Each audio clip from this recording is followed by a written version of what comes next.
Hey, it's Sabi here on a weekly candle close. Finally have something that I can provide as far as price action of what I'm kind of seeing in the chart.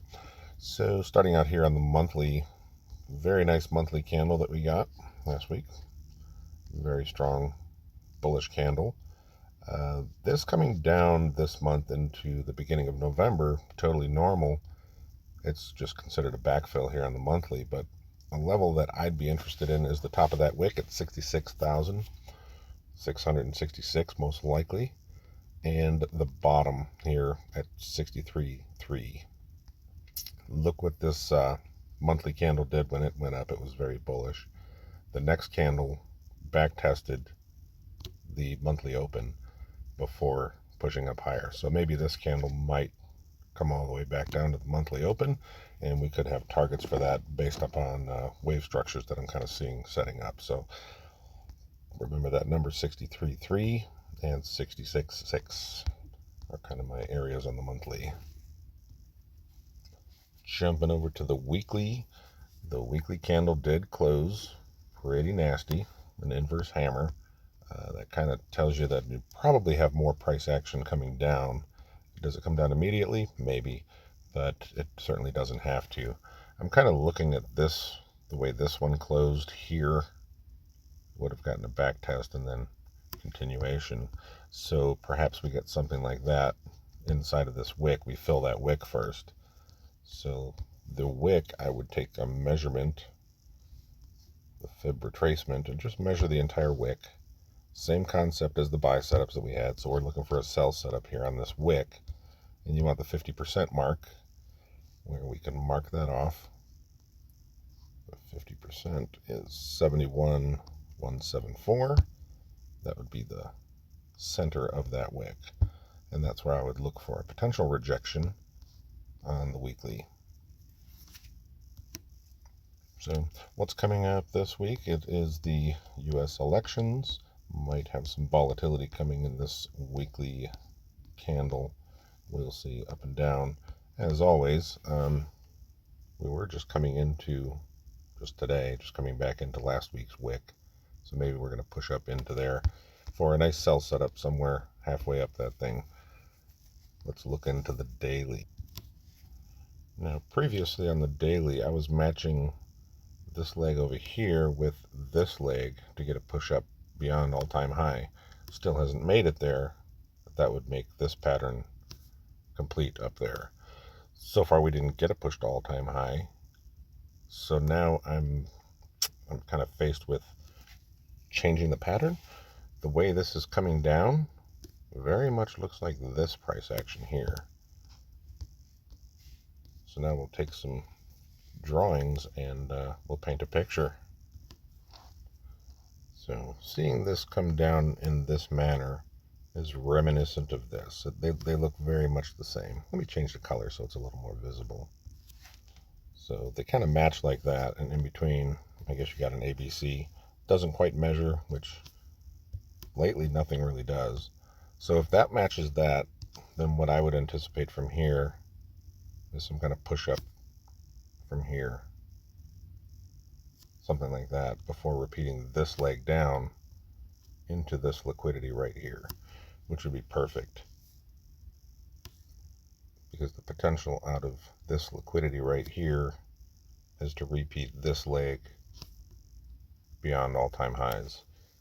So the first instant leg would be a break of all-time highs. This little leg back would be a back test of all-time highs, and then a push up to maybe 81, maybe $82,000. And then this leg may repeat thereafter, but we'll have to see. So taking some measurements here. First I want to measure out, shout out to Camel Finance, measure the cycles. So we've been getting cycles from cycle to cycle, the rough time frame of when to expect them.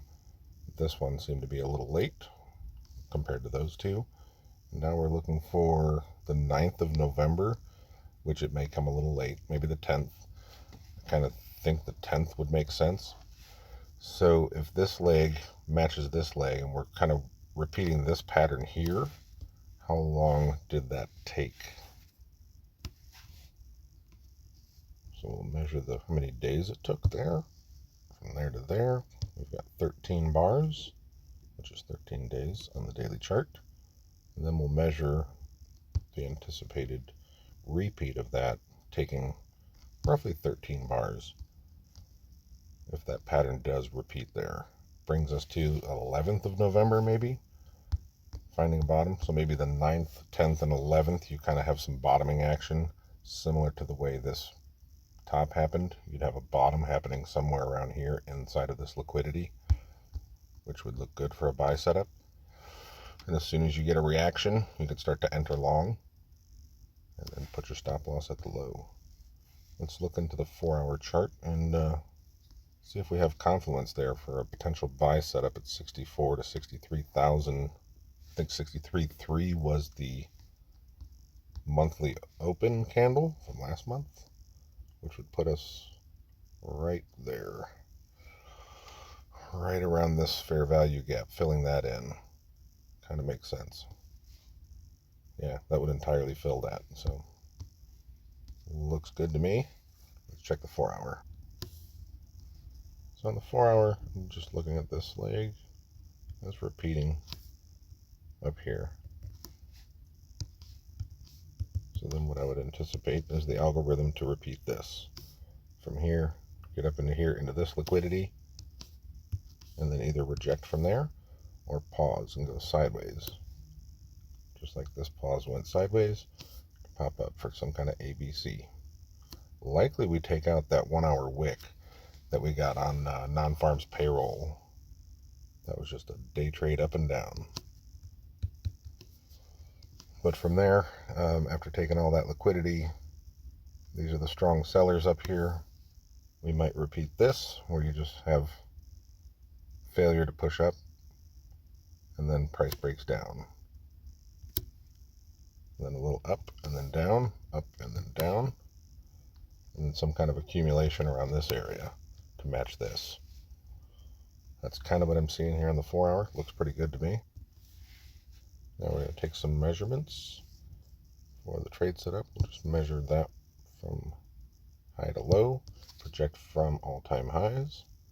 Look where it reached, 67.279. That's the 1-to-1 fib extension. So those legs match really well. I really like that. So maybe this trade setup's going to play really nice. So let's find where to sell. We're going to measure this leg right there. We'll measure it conservatively on the closes and project from the lows, which gets you the range to sell in from the 1-to-1 to the 1.272. That would be my sell box if price does indeed make it up there. Somewhere between 72,000 and 73.3. That's where I'm looking for a rejection. It doesn't necessarily have to top there. You can definitely wick the all-time high, but closures wouldn't be beyond there on a 4-hour. So this pattern can repeat on closes. That's what I usually trade, is closes, not necessarily the wicks. I do look for trade setups inside the wicks, but I'm not really interested in the structure of the wicks. And then after that, I would expect this pattern to repeat down to this liquidity, and that would be preferably last chance to buy. So you'd have this pattern repeat, which would look like an ABC, kind of an extended ABC. It might initially look like a short ABC, staying high and tight, and then fall out the bottom somewhere around the 9th or 10th of November. So you can keep your stops there and try to buy a very shallow ABC. It might work out if they want to keep it high and tight up here. But I would anticipate this liquidity getting taken before all-time highs. So let's say that potentially works and we get the sell setup. I'm going to measure the height of this down to there from the sell box. Then let's go right in the middle of the sell box. That gives us the buy zone of 63,169 to 65,000. So I'll label that in green. It's just under this liquidity. That looks almost too perfect. So perfect that it may not even play out, but I'm okay with that. We're just looking for opportunities here. Where are the opportunities? somewhere close to there. Let's go in the middle. Yeah, somewhere around November 10th at 63, 64, 65,000 is my thoughts and ideas here. We may go grab liquidity at all-time highs and still come back down there because the market maker has to place those orders. He has to take the orders and place them somewhere. So we'll look back on the daily here. All of this is liquidity. It's not necessarily all taken yet. You may still have some stragglers, but the peaks were taken. This peak, this peak, this peak, and this peak. All of those peaks were taken. So anybody that was short that still had a stop loss up there, they now got stopped out. Hence the rejection. Every one of those stop losses turns into a market buy that the market maker or liquidity provider immediately has to sell to that because they're immediately buying back their position, whoever was short. So the market maker or liquidity provider has to bring price back down to get liquidity to push it back up, to maybe take some more orders and then find the pockets that were left behind to dump these orders off over here. And if the market maker or liquidity provider has enough orders just right here, they may need to bring it way down here and dump them off in this pocket. That's why you have to keep your stops tight every night. Because every one of those wicks is a stop loss for a long. So if all of these cells get stopped out, you could just bring them all back down here. So then all of these orders get transferred to all of these guys. It just cancels them out and puts the liquidity provider back at neutral. So it's possible to run the all-time high and then come back down. If we still want higher highs and higher lows, this is where we have to look for it. If we start breaking down to like 56, that may be a lower low, lower high scenario, and you might have to sell that. But I'm really hoping that this doesn't necessarily do this pattern, then up like that, then up like that, and this leg repeats back down, and then you have one more push, then bull market's done. Somewhere around, I think 88,000 to 94,000 is the rough target, but we'll look into that if this does indeed get going.